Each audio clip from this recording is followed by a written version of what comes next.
What happens when you have a natural disaster of some sort? Let's think like a major earthquake here, or in other parts of the country, a major hurricane, or a major flooding where they get like 8 inches of rain in a day, and they've got massive amounts of water, and the roads are all blocked and stuff.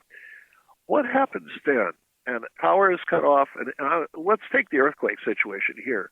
Our utility company has shake detectors attached to a lot of equipment. Some of the equipment is the substations near your house.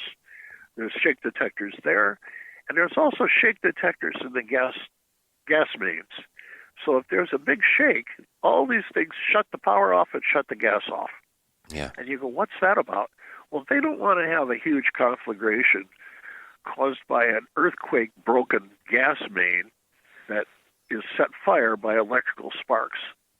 Yeah. So we get a big shake, and the gas goes off, the electricity goes off. Well, it takes a while for the gas pressure to go down, but the electricity goes off right away. And it's going to stay off for a while because they have to inspect those gas pipes, to make sure there are none of them broken before they turn the electricity back on. So you're going to have probably 3-4 days of no electricity. Well, how do you find out what's happening? Well, the answer is you go out to your car and turn on your radio. Yep. AM radio and FM radio will still work. Now, in urban areas, FM works reasonably well. But if you're in a more rural part of the state, you got shaken up pretty good too, and your electricity went off as well because they don't want to set off big fires with downed power lines. So the whole parts of the country could, half the state could go dark as a result of an earthquake, and it might stay dark for a while as they're inspecting things before they turn the power back on. And it's a heck of a lot easier for internet to go down than it is for radio. Oh yeah. Well, but remember, until that Communications Act rewrite, radio was considered a service. Yeah. And you had to justify your existence showing how you served your community. And in many cases, that meant public service announcements. That meant programs that were not interrupted by commercials, that were intended to be things like a live coverage of a school board meeting or a city council meeting. That kind of thing actually did happen. Something that they increasingly relegated to, 6 o'clock on a Sunday morning. Right. Well, but at least they did it. But after that 1996 rewrite, they didn't even have to do it anymore. And that was the thing. The news was murdered. Yeah. and part of it was that. Bob, I hope you're right that there is a chance for, whether in English or another language, a rekindling of this, because it's something that I think we need, because I don't think that the Internet takes care of connecting people in very good ways. And I think radio did a much better job of it. Well, especially when you talk about rural areas where there's rough terrain, AM radio works, FM radio does not work, and cell phones don't work. Yeah, because it's not economic to put up the cell towers and so on. Those cost $50,000 to $100,000 a piece. Yeah, and how many of those are you going to put up in a place where there's only 500 people in the first place?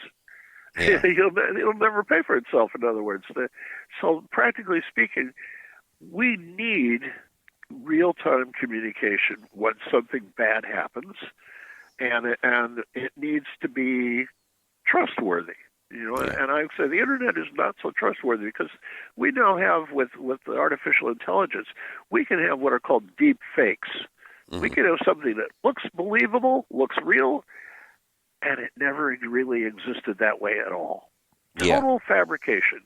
It's a fiction, but it's a believable fiction, and it came from somebody who may or may not have had our best interests in mind. Indeed. When they created it. Indeed. What worries me is, the last disaster that I went through, which is when my house in Phoenix, Oregon, burned down. On the radio, there was really nothing. It was all syndicated. Even the local public station didn't end up having any announcements about the fire until, 5 hours after it had already been started and going, and had burned down hundreds of houses.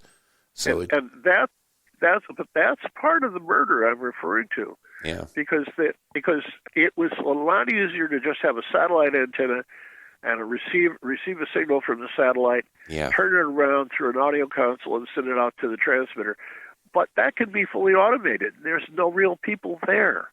Yeah, and that's unfortunately what happened that day, is that they were just taking syndicated programming, and no one interrupted it until I had already evacuated. It's just atrocious. I mean, in order for it to work, you do need actual people there doing actual work. You need real people who can make real on-the-spot decisions. Yeah. And in many of the cases, the decisions are in favor of what does the public need. Yeah. And I'll tell you about one that happened here. Mm-hmm. The TV station I worked for, KTSF, San Francisco, Channel 26, analog, 27 digital. And there was a fire at Chevron's Richmond refinery. Right. And there were toxic fumes in the air.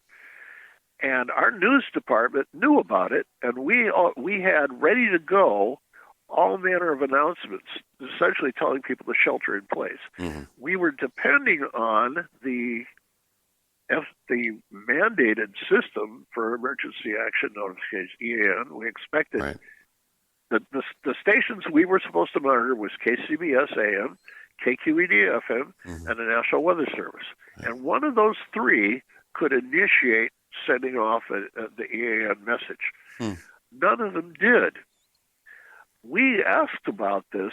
We were ready to go with translations of a shelter in place, because that's what we were hearing from various people was there's toxic fumes coming from this fire. Stay in your house with the windows and doors shut. And it turned out almost 5,000 people ended up in emergency rooms because of those fumes. No one set off the emergency notifications. No one at those stations. Wow. There's supposed to be a master switch somewhere that somebody can call it. I guess the governor could do it. I guess a mayor of a major city could do it. But the individual stations, like we were down, think of it like a tree. We were out on the end of one of the branches. Right. Couldn't get back to the trunk to initiate this thing and get it to everyone, because this shelter-in-place thing should have been in Spanish, in English, in all the languages, not just the ones that we had. Yeah, no, I was listening to a test of the emergency alert system the other day as I was driving locally in the area, and I thought to myself, why didn't they do that when there was an actual disaster? When I was literally on the highway, fleeing my home. This is one of those hard things to know.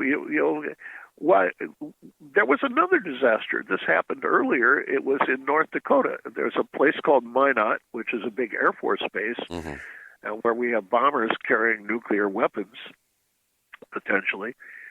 They had a train derailment at like 3 a.m, and tank cars of liquid anhydrous ammonia, a couple of them derailed and split open. And this liquid ammonia turned into a gas. It's also used as a refrigerant besides being used for fertilizer. It's used for other things too. Anyway, so this cold ammonia created a fog, and there was a radio station business that had 6 radio stations in one building. It's referred to as a cluster. Yeah. And this cluster was stuff coming in by satellite, going out on AM and FM, and there was only a night watchman there who didn't know how to interrupt any of those program streams. His purpose was to keep people from breaking in and stealing stuff. And that was about it. So when the I guess the sheriff or a police department people encountered this fog and realized it was ammonia gas, and you could die from inhaling that stuff, and it's pretty nasty to inhale ammonia even in small quantities. And here was thousands of gallons of liquefied ammonia gas that split out of these tank cars. And then the announcement never made it out to the population. And have you ever seen John Carpenter's movie The Fog with Adrienne Barbeau? No, I haven't. But you should totally see it sometime, because there is an evil fog that creeps over the landscape. It's actually set in West Marin and kills people. And Adrienne Barbeau, who is a radio talk show, well, she's not a talk show host. She's a music host. She's a DJ, and she has her studio in the Point Reyes Lighthouse, and she's trying to warn people over the air about this evil fog that's coming in and killing people. It sounds very similar to the situation that you're outlining. It might be. It might be somebody took the real story and modified it a little bit. Yeah. But it was a scary thing because there were people injured by the toxic gas exposure, and no one set off the alarm saying, "Stay in your house, don't go outside." Yeah. Which would have kept people. It's frightening, and yet that can save people's lives. And yet, whether the technology exists or not, whether people listen to it or not, if someone isn't there to pull the trigger, if someone can't say this is an emergency, it's not going to matter at all. You need somewhere behind all the machinery, no matter how fancy it is, you still need a human being to make the call. You can't delegate that. Right. You need some humans with the ability to make a decision to say, no, it's time to stop the entertainment. It's time to start the information. Yeah, absolutely. I couldn't agree with you more, Bob. And the information is not interrupted with pitches for money. Yeah. We're doing this as a service. I know it's difficult for us to understand in this hyper-capital age, but sometimes there are things that are more important than money. Bob, thank you so much for speaking with us today. Thank you. This has been a very nice discussion, and you and I think, are unicorns still, because we know what radio used to be, and we know what television used to be. Yeah. And it seems like such a figment of the long distant past, doesn't it? It almost does. It almost does, but at the same time, radio can be very immediate. When I was a disc jockey, I didn't think of myself as being on stage with thousands of people in an audience. I thought of myself as being in an ordinary room with a close friend sitting in a chair next to me. Yeah. And I was playing what I liked for this to share with my friend, who was right there in the same room just listening. Yeah. It was very easy to imagine it that way. And radio is an intimate medium like that. Yeah.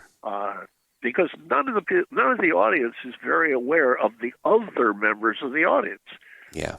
They're not sharing the same room very likely. They're in exactly. You feel like you can feel like you're by yourself, like you're isolated with just one other person, whoever is at the other end of that. You're maybe a host and a caller or something like that, but you have a feeling that while there's a huge audience out there, that lots of people are listening, the feeling is just one, maybe two other people, and that's very special. Which is what I think some coffee shops are trying to replicate, where 3 or 4 people can sit around a table, sharing their favorite beverage and talking.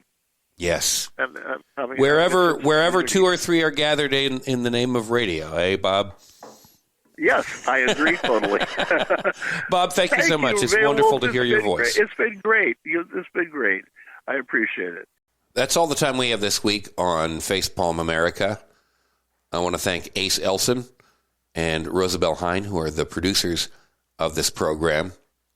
Again, you can go to facepalmamerica.com to find out more about the show and listen to past episodes. Please tell a friend about this show. Share it with a friend. Tell them that you listened. Encourage them to. And just check in with them. Talk to your friend about what's going on in your life, about some of the stories that you heard on this program, and maybe they have some of the same problems too. And maybe together you can make them better. Until next time, enjoy the day.